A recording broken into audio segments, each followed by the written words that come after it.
नमस्कार, स्वागत है आपका हमारे चैनल पे और मैं हूं आपके साथ रजनी। बड़ी खबर जो किसानों को लेकर आ रही है, रेल रोको आंदोलन जो कि पूरी तरह से फ्लॉप हो चुका है। इसी मुद्दे पर बात करने के लिए हमारे साथ उपस्थित हैं राजनीतिक विश्लेषक पवन त्यागी जी। सर, स्वागत है आपका हमारे चैनल पे। सर, आप इस मुद्दे पर हमसे जानना चाहेंगे कि जो आज रेल रोको आंदोलन था जो कि पूरी तरह से फ्लॉप हो चुका है, तो उस पर आपकी क्या राय है?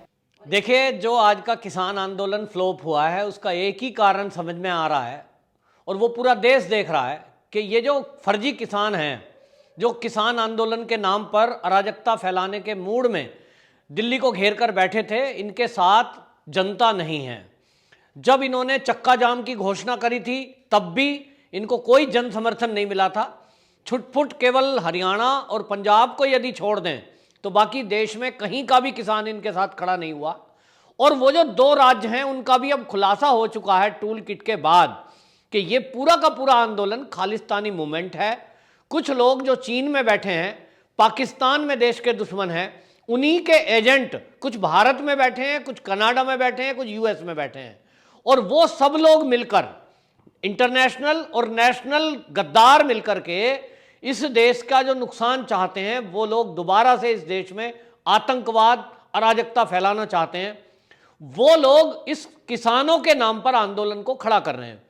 जब ये लोगों को जब तक नहीं पता था तब तक भोले भाले आम किसान बहकावे में आकर उनको झूठ बोला जा रहा था कांग्रेस के द्वारा, कम्युनिस्टों के द्वारा कि आपकी ज़मीन चली जाएगी, ये जो 3 कृषि बिल मोदी जी लाए हैं इसमें तो आप कंगाल हो जाओगे और आपको लूट लेंगे। उनको लगा शायद कांग्रेस के इतने बड़े नेता राहुल गांधी, प्रियंका गांधी अगर बोल रहे हैं तो सच ही बोल रहे होंगे। झूठ बोलकर उनको बॉर्डर पे लाया गया, सड़कों पे बिठाया गया। 26 जनवरी की जो हिंसा हुई उसी समय ज़्यादातर देशभक्त किसान जो हैं वो अपने अपने घरों को चले गए। उनको समझ में आ गया कि ये आंदोलन कुछ नहीं है, ये केवल देश को कमज़ोर करने के लिए है और ये हमारे देश के लोकतंत्र के विरोध में भी है कि जब हमारी सरकार, केंद्र सरकार लगातार वार्ता कर रही है, उनको बुला रही है कि आप अपनी समस्या बताइए। सदन में प्रधानमंत्री वक्तव्य देते हैं, कृषि मंत्री सदन में बोल रहे हैं और उसके बावजूद भी ये पीछे हटने को तैयार नहीं है। दूसरी बात, इन किसान नेताओं में राकेश टिकैत ने तो खुला बोल दिया कि यह आंदोलन 2024 तक चलेगा।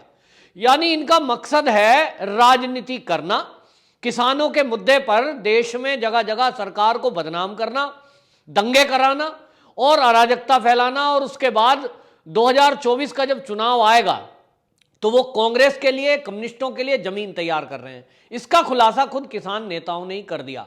इसके वक्तव्य के बाद जो 26 जनवरी के बाद देशभक्त किसान वापस अपने घर को चले गए थे, वो अपने घरों से निकलकर नहीं आए। चक्के जाम की जब घोषणा इन्होंने की थी उसमें कोई नहीं आया और अब रेल रोको आंदोलन में वही मुट्ठी भर लोग रह गए।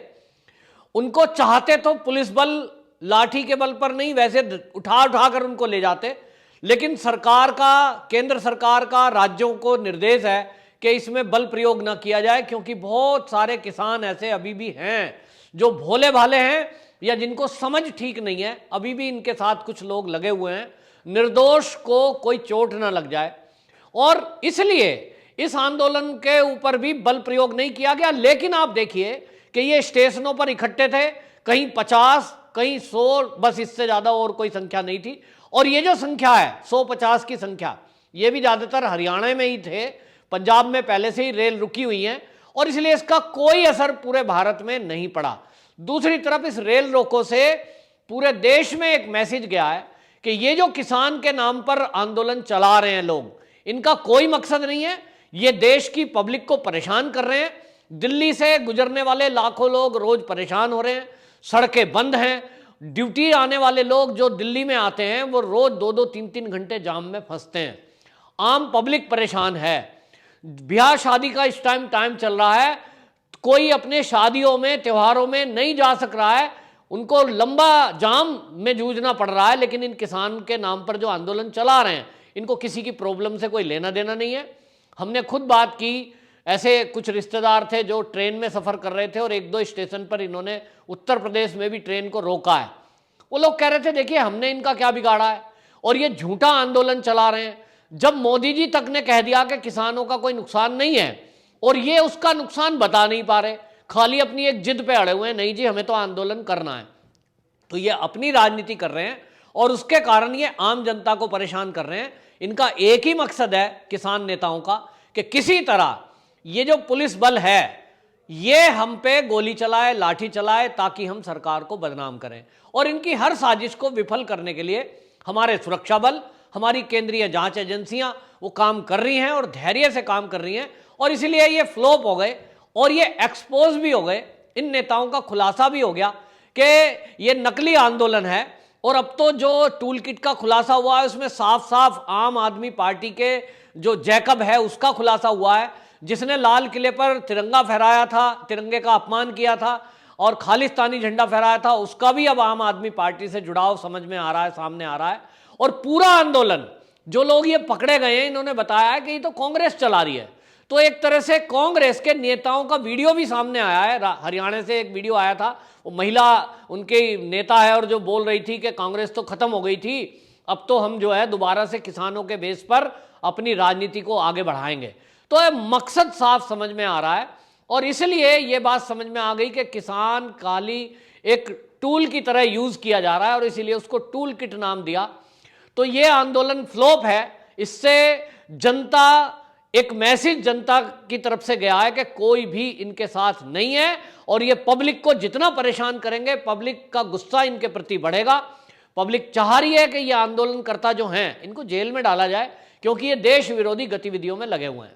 सर, वहीं राकेश टिकैत जो कह रहे हैं कि वो फसल जला देंगे लेकिन घर वापस नहीं जाएंगे, तो इस पर आप क्या कहना चाहेंगे? देखिए, राकेश टिकैत के बयान पहले दिन से आप देख लीजिए, जब से ये आंदोलन में कूदे हैं, ये आंदोलन पंजाब से चला था और शुरुआत में राकेश टिकैत वो किसान नेता थे जो इन 3 कृषि बिल का स्वागत कर रहे थे। बाकायदा उन्होंने अखबार में न्यूज़ आई थी और उन्होंने पत्रकारों से बात करते हुए कहा था कि हम इन बिलों का काफ़ी दिन से इंतजार कर रहे थे। उनके पिताजी ने इन बिलों के लिए आंदोलन किया था और उन्होंने स्वागत करते हुए कहा कि मैं स्वागत करता हूं, ये बिल किसानों के हित में है। लेकिन उसके बाद अचानक इनकी जुबान बदल गई और अब उसका खुलासा हो चुका है कि ये बदली क्यों बदली?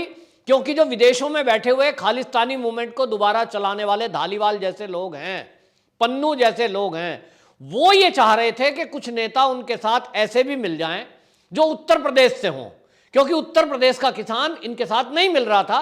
खाली पंजाब से ये आंदोलन चल रहा था, हरियाणा में भी सिख या पंजाबी बोलने वाले लोग इनके साथ मिल रहे थे। तो इनको एक उत्तर प्रदेश का किसान नेता चाहिए था और इसलिए इन्होंने ये किसान नेताओं के रूप में उत्तर प्रदेश से राकेश टिकैत को चुना और आगे बढ़ाने के लिए इनको हाईलाइट किया मीडिया के जरिए। मैं कंफर्म नहीं हूं, ये जांच एजेंसियां जांच करेंगी, लेकिन ये टूल किट के खुलासे के बाद ये पक्का लग रहा है कि राकेश टिकैत को भी खालिस्तानी मूवमेंट चलाने वाले धालीवाल और पन्नू ने मोटी रकम दी होगी इस बात के लिए कि आप आंदोलन चलाइए, हम आपको फंड देंगे। क्योंकि जैसा और नेताओं का खुलासा हो रहा है कि उनको मोटे पैसे मिले हैं, मतलब आप समझ लीजिए करोड़ों में 2.5 करोड़ रुपया अगर तिरंगे के अपमान के मिल रहे हैं तो इनको कितने पैसे मिले होंगे। और इसलिए लग रहा है कि ये राकेश टिकैत, ऐसी अंदर से खबरें भी आ रही हैं कि इनको जबरदस्ती ये आंदोलन करना पड़ेगा, ये घर जा ही नहीं सकते। क्योंकि अगर आपने किसी बात की कोई सुपारी ले ली है तो फिर किस मुंह से वापसी जाओगे।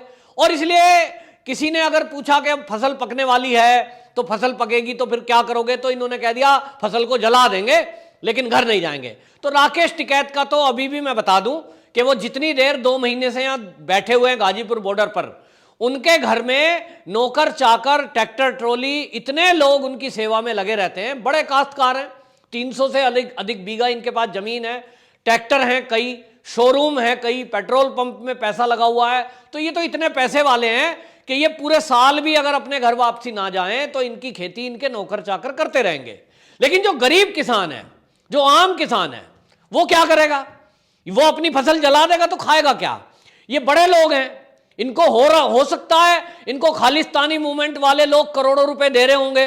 तो राकेश टिकैत को अगर करोड़ों रुपए मिल गए तो शायद ही अपनी फसल जलाने को कह रहे होंगे। भला किसान कोई अपनी फसल को जलाने का शब्द बोल सकता है? जो किसान बच्चे की तरह अपनी फसल को पालता है, उसको सींचता है, उसकी नलाई गुड़ाई करता है, उसको वो जलाने की बात कर सकता है? ये केवल और केवल आतंकी भाषा है जो राकेश टिकैत बोल रहे हैं। ये लोगों को भड़का रहे हैं कि लोग यहीं जमे रहे। लेकिन आप देखना, जा चुके, गाजीपुर बॉर्डर बिल्कुल पूरी तरह खाली है। तीनों बॉर्डर जो दिल्ली के थे वो लगभग लगभग खाली है। अब केवल वो लोग बैठे हैं जिनको फ्री की रोटी खाने की आदत है, फ्री की शराब चाहिए और उनको कहीं ना कहीं से कुछ ना कुछ पैसा भी मिल रहा होगा। ये जांच एजेंसियों ने अभी पता किया है। ये बात अलग है कि कोई सबूत अभी तक जांच एजेंसियों के पास नहीं आया है। ये तय हो चुका है, खुलासा हो चुका है। अंदर की खबरें बताती हैं कि करोड़ों रुपया इनको विदेशों से आया है हवाला के जरिए, इन नेताओं को भी मिला है उसमें। यह बात अलग है, आम लोगों को हाथ नहीं लग रहा है वो पैसा, लेकिन इनको तो मिल गया है, इससे कन्फर्म है, क्योंकि इनके इरादे तो 2024 तक इसी तरह से देश में घूम घूम के आंदोलन चलाने का है। राकेश टिकैत ने भी कह दिया है कि अब हम आंदोलन यहां भी करेंगे तो अब पश्चिम बंगाल जाएंगे, मतलब वहां चुनाव है तो ये वहां भी बीजेपी के विरोध में कांग्रेस के एजेंट की तरह काम करने के लिए जा रहे हैं। पंजाब में हमने देख ही लिया है, नगर निगम के चुनाव में इसी आंदोलन में बैठे हुए लोगों ने जाकर के वहां बीजेपी हाय हाय, मोदी हाय हाय के नारे लगाए और चुनाव जिताने का काम किया कांग्रेस को। तो कांग्रेस के एजेंट के रूप में ये लोग काम कर रहे हैं। ये वास्तव में फसल भी जला सकते हैं, ये देश को भी जला सकते हैं, ये किसी को भी जलाने की बात कर सकते हैं, लेकिन ये असंवैधानिक भाषा है और किसानों के विरोध की भाषा है राकेश टिकैत की। राकेश टिकैत को जवाब देना पड़ेगा कि उन्होंने ऐसी भाषा का इस्तेमाल क्यों किया। अब आपकी इस पूरे मुद्दे पर क्या राय है, हमें कमेंट बॉक्स पे लिखकर जरूर बताइएगा। साथ ही साथ हमारे चैनल को सब्सक्राइब भी कीजिएगा। नमस्कार।